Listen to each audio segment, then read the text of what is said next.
Hello everyone. मैं हूं doctor Sanjeev Bharti, MBBS MD general medicine. और ये वीडियो मैं बहुत दिनों के बाद लेके आ रहा हूं। बीच में लगभग 20-25 दिन से कोई वीडियो नहीं बनाए थे, तो बहुत सारा ईमेल आया मुझे कि सर वीडियो क्यों बंद कर दिए, बनाइए। तो मैं किसी काम में बिजी था, है ना, हॉस्पिटल ड्यूटी वर्क ज़्यादा था इसलिए। तो आज जो मैं लेके आया हूँ वीडियो, आज का जो टॉपिक है ये है कि कोलेस्ट्रॉल अगर किसी का बढ़ जाए, कोलेस्ट्रॉल मतलब खून का चर्बी अगर किसी का बढ़ जाए तो उसका इलाज कैसे करते हैं और क्या है लक्षण कोलेस्ट्रॉल बढ़ने का, और फ्यूचर में रिस्क क्या क्या चीज़ का हो सकता है अगर किसी का कोलेस्ट्रॉल बढ़ा है। यानी कैसे किसी का जांच करवाएंगे, क्या करेंगे, क्या दवा देंगे, कैसे फॉलो करेंगे, ये चर्चा करेंगे। हाँ, जो वीडियो है स्पेशली जो मेडिकल प्रैक्टिशनर है ना, जो इलाज करते हैं लोगों का, या जो मेडिकल स्टूडेंट है उसके लिए है ये। आम आदमी ये देख सकते हैं, समझ सकते हैं, लेकिन दवा खाने के लिए आप जो है डॉक्टर का, जो क्वालिफाइड डॉक्टर है, एटलीस्ट जो एमबीबीएस है या एमडी है, उससे ज़रूर मिल के दवा लें। तो चलिए शुरू करते हैं वीडियो को। सबसे पहले कोलेस्ट्रॉल जो है, कोलेस्ट्रॉल यानी खून का चर्बी, किस किस व्यक्ति में जांच कराना चाहिए, सोचना चाहिए कि इस आदमी का खून का चर्बी बढ़ा हो सकता है। पहला, अगर कोई आदमी ओबेसिटी है यानी मोटापा है तो उसका हम लोग जांच करवाते हैं। दूसरा, अगर किसी को शुगर का बीमारी है, थायराइड का बीमारी है, ब्लड प्रेशर का जिसको बीमारी है, उस पेशेंट को ज़्यादा चांस है कि कोलेस्ट्रॉल बॉडी में बढ़ा रहेगा। एक और होता है कि मरीज को कोई बीमारी नहीं, ना बीपी है ना, ना शुगर है, ना मोटापा है, लेकिन मरीज जो है नॉन वेज खा रहा है ना, मटन चिकन ये सब ज़्यादा मात्रा में खाता है, या सप्ताह में 2 बार 3 बार 4 बार खा रहा है, उसका भी ज़्यादातर चांस होता है कि कोलेस्ट्रॉल बढ़ा हुआ है। या ऐसा मरीज जिसका लाइफ जो है सेडेंट्री लाइफ स्टाइल है। सेडेंट्री का मतलब है भाग दौड़ नहीं है, आराम से गए बैठे हैं दिन भर। मान लीजिए कोई दुकानदार है, सुबह दुकान में गया, दिन भर बैठे हुए हैं, थोड़ा बहुत इधर उधर काम, या खास करके काम करके नहीं करवा रहे हैं, है ना, बैठे हुए हैं अपना, सिर्फ पैसा ले रहे हैं दे रहे हैं, वैसे मरीज का देखिएगा ओबेसिटी भी हो जाता है, कोलेस्ट्रॉल भी बढ़ जाता है, और अगर वो नहीं समझे तो धीरे धीरे शुगर भी हो जाता है। तो इन सब आदमी का हम लोग कोलेस्ट्रॉल का जांच कराते हैं। तो अगर कोलेस्ट्रॉल का जांच कराना है तो हम लोग को जांच में क्या लिखना है, as a doctor, as a medical practitioner आपको लिखना है fasting lipid profile. Lipid profile मतलब कोलेस्ट्रॉल उसमें सारा आ जाएगा, गुड कोलेस्ट्रॉल, बैड कोलेस्ट्रॉल, जिसके बारे में हम डिटेल में भी आपको बताएंगे। तो फास्टिंग हो तो बेहतर है, क्योंकि कुछ कुछ चीज़ जो कंपोनेंट होता है लिपिड प्रोफाइल में, मेनली हम लोग 4 चीज़ देखते हैं, है ना। एक है टोटल कोलेस्ट्रॉल, एक होता है बैड कोलेस्ट्रॉल जिसको खराब कोलेस्ट्रॉल यानी एलडीएल, एक होता है गुड कोलेस्ट्रॉल यानी एचडीएल, और एक होता है ट्राइग्लिसराइड। बहुत सारा मरीज जांच करवाता है कहीं पैकेज में, आजकल पैकेज में पूरा बॉडी का जांच करा लीजिए, करा लिया, आ जाता है सर मेरा सब कुछ ठीक है, ट्राइग्लिसराइड 140 है, 180 है, क्या करना चाहिए, घबराया हुआ रहता है। जबकि ऐसे मरीज में कुछ नहीं करना है, सिर्फ खाना पीना में परहेज करना है, दवाई का ज़रूरत नहीं है। वो हम आगे डिस्कशन करेंगे एक एक करके। तो चलिए, आप फास्टिंग लिपिड प्रोफाइल करवा लिए। अब कैसे रीड करना है लिपिड प्रोफाइल को as a doctor, as a medical practitioner, as a medical student. सबसे पहले आपको देखना है टोटल कोलेस्ट्रॉल, टीसी बोलते हैं शॉर्ट में हम लोग।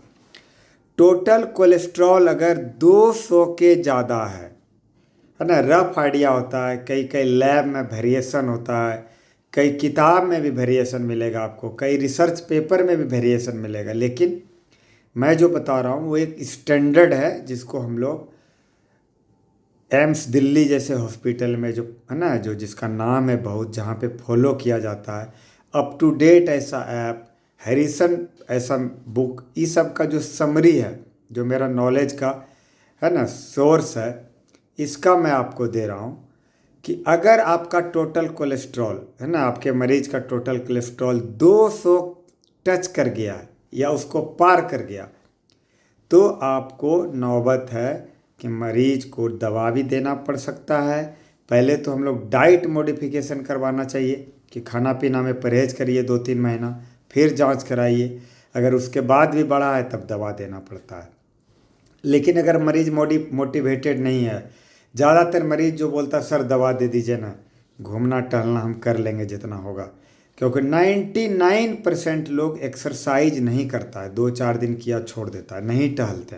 99%।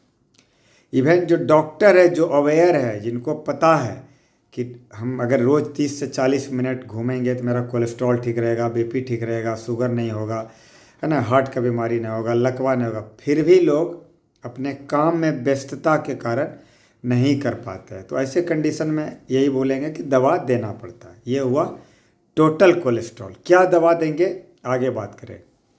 उसके बाद देखना हम लोग को LDL, है ना। LDL जो होता है वो होता है लो डेंसिटी लिपिड, उसको बोलते हैं। LDL कोलेस्ट्रॉल को अगर उसका वैल्यू, जिसको बैड कोलेस्ट्रॉल मतलब बॉडी के लिए ये खराब है, अगर ये बढ़ेगा तो बॉडी को हार्म होगा।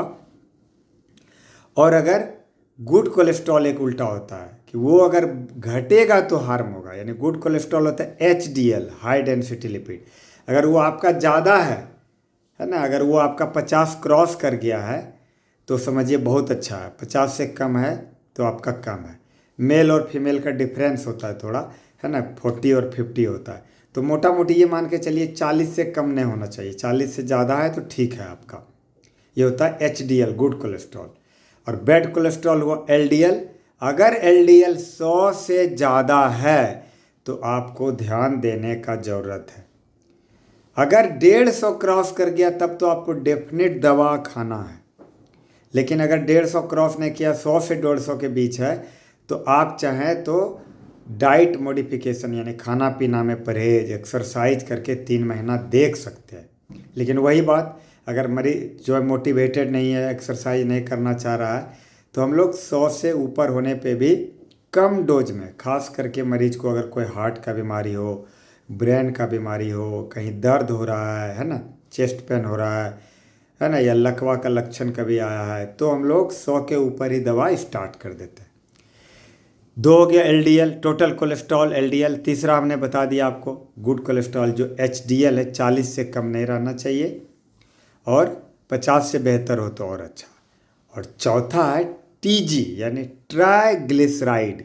सबसे ज़्यादा जो फिजिशियन है, जो नहीं पढ़ा है बुक, है ना, या प्रैक्टिशनर है, बहुत अच्छे से पढ़ाई नहीं किया है ना, कहीं MBBS भी किया है लेकिन अच्छे ढंग से नहीं किया है, तो वो किताबी नॉलेज अगर उसको बहुत अच्छे से नहीं है तो वो जैसे देखा कि कोलेस्ट्रॉल 150 से ज़्यादा ट्राइग्लिसराइड हुआ, दवा स्टार्ट कर देता है। 150 के ऊपर ट्राइग्लिसराइड में दवा नहीं देना है।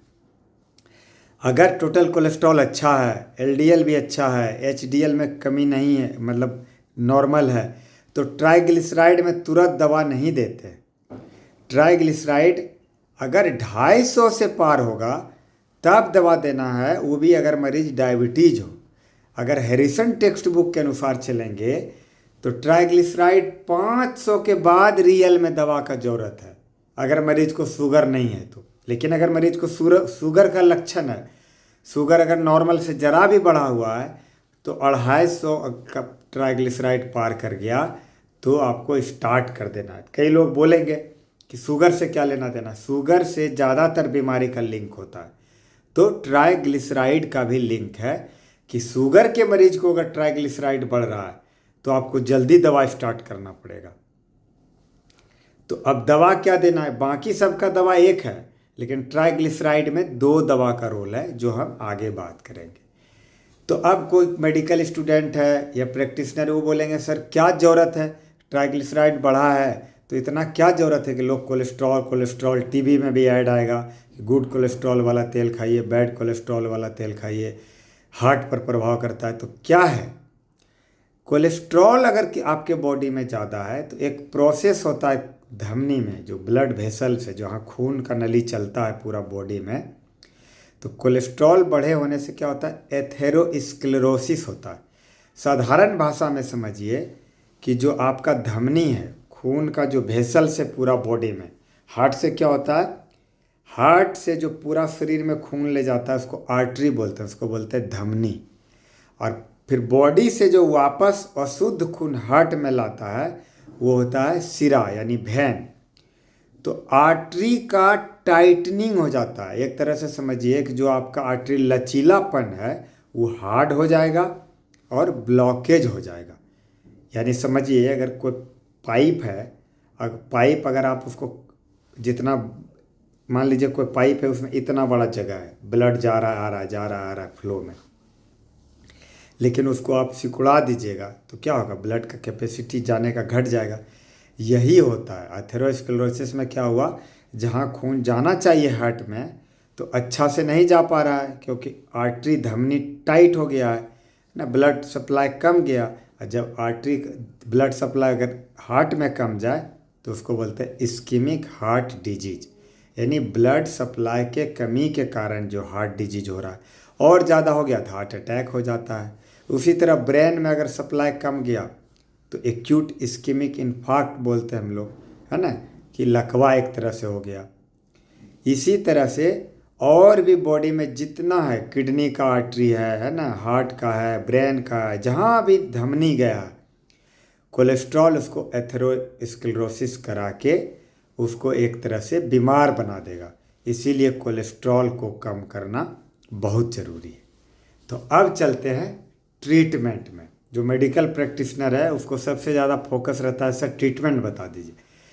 तो आपको सबसे पहले ट्रीटमेंट कहाँ देना है, हमने बता दिया कि अगर टोटल कोलेस्ट्रॉल 200 से ज़्यादा है, एलडीएल कोलेस्ट्रॉल जो होता है वो 100 से ज़्यादा है, एचडीएल अगर 40 से कम है, और ट्राइग्लिसराइड अगर 250 से ज़्यादा है। अगर आप नहीं जानना चाहते डायबिटीज़ है कि नहीं है, सर दवाई देना है कि नहीं देना है, तो आप जान लीजिए अगर ट्राइग्लिसराइड 250 क्रॉस कर गया, इन चारों में खास करके टोटल कोलेस्ट्रॉल, एलडीएल और ट्राइग्लिसराइड, ये तीनों में अगर कोई भी एक गड़बड़ी हो तो आपको दवा स्टार्ट करना है। तो सबसे पहले कौन सा दवा देना है, और उससे कंट्रोल नहीं हो तो कौन सा दवा दें। एक दवा का नाम याद कर लीजिए, बहुत सारा ब्रांड होता है ना, जैसे एक दवा का नाम याद कर लीजिए, एटोरवास्टैटिन, जो बाजार में एटोरवा के नाम से आता है। देखिए ये मैं दिखा देता हूँ, ये दवा ATORVA एटोरवा-10। एटोरवा-10 क्या है, एटोरवास्टैटिन इसका कंपोजिशन है। एक 10 मिलीग्राम का दवा एटोरवा-10, 10 मिलीग्राम का दवा ये है ना, देख लीजिए ATORVA, ये रात में खाने के बाद, इसका नियम है रात में जब खाना खाते हैं उसके बाद देना है डेली। और कम से कम आपको अगर कोलेस्ट्रॉल बढ़ा है तो 3 महीना देना पड़ता है। 3 महीना के बाद फिर आप लिपिड प्रोफाइल करवा लीजिए। ये HDL पे उतना काम नहीं करेगा लेकिन टोटल कोलेस्ट्रॉल भी घटाता है, LDL भी कम करता है, ट्राइग्लिसराइड भी कम करता है। लेकिन किसी मरीज का टोटल कोलेस्ट्रॉल ठीक है, LDL भी ठीक है, ट्राइग्लिसराइड बढ़ा है और ज़्यादा बढ़ा है, कभी कभी ऐसा मरीज मिलेगा ट्राइग्लिसराइड 800 है और बाकी सब चीज़ ठीक है, तो पहले आप एटोरवा दीजिए।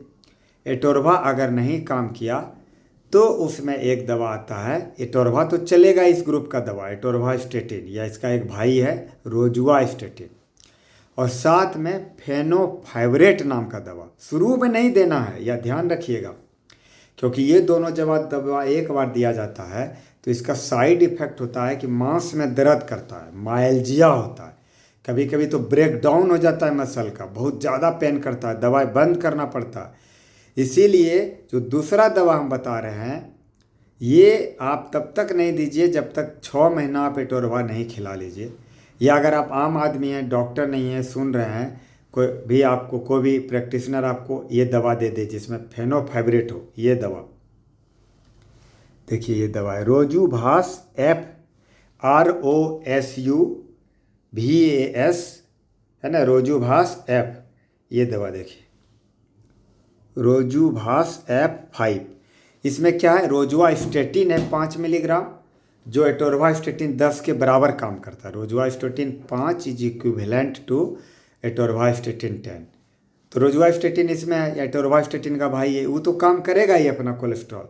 लेकिन अगर किसी का ट्राइग्लिसराइड कम नहीं रहा है तो इसमें एफ वाला जो दवा है रोजुभास एफ, जिसमें फेनोफाइब्रेट नाम का दवा है, वो दवा आप दे सकते हैं। ये भी रात में ही देना है, लेकिन कोशिश करना है कि एटोरवा ही जब आप लंबा समय तक देंगे, 3 महीना 6 महीना, और खाना में परहेज करवाएंगे, क्या करवाएंगे वो भी हम बता देंगे 2 मिनट में, तो आपका कोलेस्ट्रॉल कम जाएगा। और एक कोलेस्ट्रॉल कमने से, है ना, खून की चर्बी कमने से हार्ट का बीमारी नहीं होता है, लकवा नहीं होता है, किडनी पे असर नहीं करता है, यानी ओवरऑल आदमी का लाइफ बढ़ जाता है। हार्ट अटैक का चांस जो है नहीं होता है, क्योंकि ये एक तरह का साइलेंट किलर है ये। तो इसको ध्यान से जो है जांच कराना है, फास्टिंग में देखना है, मरीज को मोटिवेट करना है कि खाना पीना में जो तेलहन खाना होता है, जैसे घी हो गया, चर्बी हो गया, मलाई हो गया, मक्खन हो गया, मटन हो गया, चिकन हो गया, ये इसको कम करना है। अगर बंद कर दीजिए तो अच्छा है, नहीं तो कम करिए। और 2 चीज़ जो है जो नॉनवेज कैटेगरी में है, लेकिन आप उसको खा सकते हैं, उससे आपको कोलेस्ट्रॉल नहीं बढ़ेगा। पहला है अंडा। अंडा का जो पीला वाला भाग है वो तो कोलेस्ट्रॉल है, कोलेस्ट्रॉल के मरीज के लिए समझिए जहर ही है वो। तो जो बॉयल अंडा करके अगर आप पीला वाला फेंक देते हैं और उजला वाला खाते हैं, या अपने मरीज को बोलते हैं खाने, तो सिर्फ प्रोटीन जाएगा, तो उसको कोई हार्म नहीं होगा।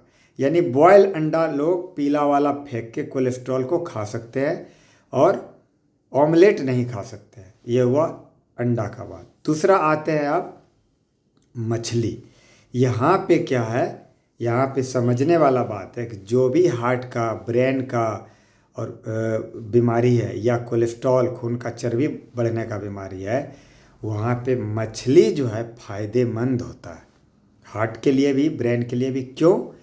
क्योंकि मछली में एक ओमेगा 3 फैटी एसिड, एक चर्बी होता है जो एक तरह का दवाई है, और वो उसका दवाई भी आ चुका है। आजकल ट्राइग्लिसराइड बढ़ा हुआ है अगर, और सब दवाई काम नहीं कर रहा है, तो omega 3 fatty acid fish oil के नाम से कैप्सूल भी आ गया, वो भी कभी कभी देना पड़ता है। तो अगर आप नॉन शाकाहारी नहीं हैं, मांसाहारी हैं और मछली खाते हैं, तो आप खा सकते हैं, कोई दिक्कत नहीं, बस तेल का इस्तेमाल कम करना है। तो क्या हुआ, ओवरऑल आज जो हमने बताया वो हुआ कोलेस्ट्रॉल को कंट्रोल करना। कोलेस्ट्रॉल डायरेक्ट कुछ हार्म नहीं करेगा, ये साइलेंट किलर है। ये 2 साल 4 साल 5 साल बढ़ा भी है तो कुछ नहीं करेगा, लेकिन लॉन्ग टर्म में ये आपको हार्ट अटैक करा सकता है, लकवा करा सकता है, ब्रेन हेमरेज करा सकता है ना, इस्कीमिक हार्ट डिजीज करा सकता है, बहुत तरह का चीज़ ये करा सकता है, आर्टरी का, नस का बीमारी करा सकता है। तो इस पर खास करके जो प्रैक्टिशनर हैं उनको ध्यान देने का ज़रूरत है कि जब भी आपके पास कोई शुगर का मरीज़, मोटा मरीज़, है ना, ज़्यादा टहलने उलने वाला नहीं मरीज़, थायराइड का मरीज़ आए, तो कोलेस्ट्रॉल का जांच जरूर कराइए, खुद इलाज करिए, या फिर कोई क्वालिफाइड फिजिशियन के पास भेज दीजिए। Thank you so much. और मैं रिक्वेस्ट करूँगा कि मेरा जो चैनल है general physician and neuro physician, उसको सब्सक्राइब कर दीजिए, और जितना शेयर कर सकते हैं व्हाट्सएप पे, फेसबुक पे शेयर करिए, ताकि ज़्यादा से ज़्यादा लोगों तक जानकारी पहुँचे और अवेयरनेस हो, और जो इंडिया पे जो हेल्थ बर्डन है वो कम हो। Thank you so much.